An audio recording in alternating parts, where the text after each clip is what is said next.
Dear Ukrainians, now in Kyiv, Odesa, Dnipro, in the Dnipro region, as well as in some of our other regions, recovery from the Russian strike continues. Another massive strike on the energy sector.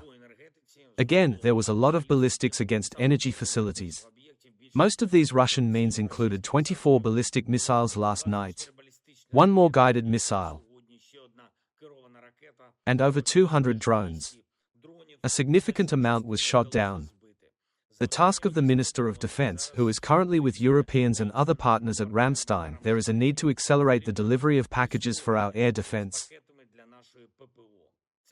This is a key task now not only for Ukraine, but for everyone in Europe. The Russians should not get used to the fact that their missiles and Shaheds help them in some way. They only complicate everything and undermine diplomatic capabilities, which, to be honest, are few. That is why we need support for Ukraine.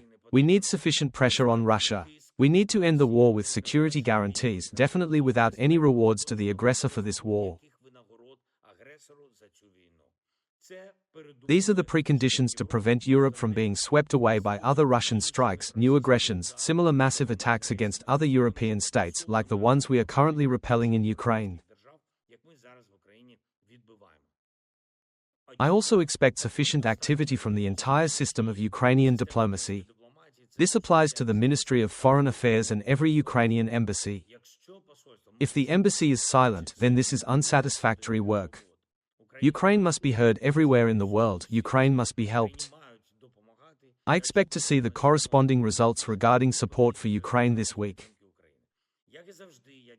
As always, I thank our repair and emergency teams, our energy companies, the State Emergency Service of Ukraine, utility services, those who work effectively, as well as local leaders of communities and regions who are truly with their people and their communities. Every morning there is a conference call on the situation in our regions. It is always clear who works really efficiently and who is only called the authorities and does not do enough for the people. Of course, there will be conclusions. Our negotiating team is constantly working. They are in touch with the American side. Ukraine is ready to meet. Unfortunately, we do not yet have enough firm answers from Russia about what is proposed for the next week. So far, we only hear another manipulation with Oreshnik. This is definitely not about peace. One more thing is definitely not about peace, not about justice, and not about the principles of the Olympic movement. The decision of the International Olympic Committee against Vladislav Heraskevich, our athlete, who simply remembers and honors the Ukrainian athletes whose lives were taken by Russian strikes. Thought should not be without memory and respect. Ukrainians are preparing for competitions in special conditions, in the conditions of war. It is not politics to talk about what is happening in reality.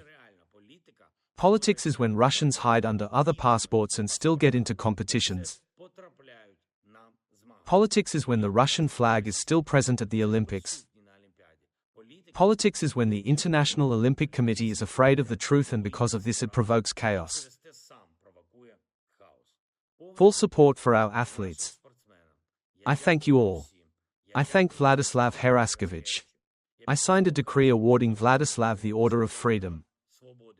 Thank you for your principled position. I thank everyone who does not give up, who fights, who defends lives, who restores everything after Russian strikes and fights for Ukraine as for themselves. Glory to Ukraine.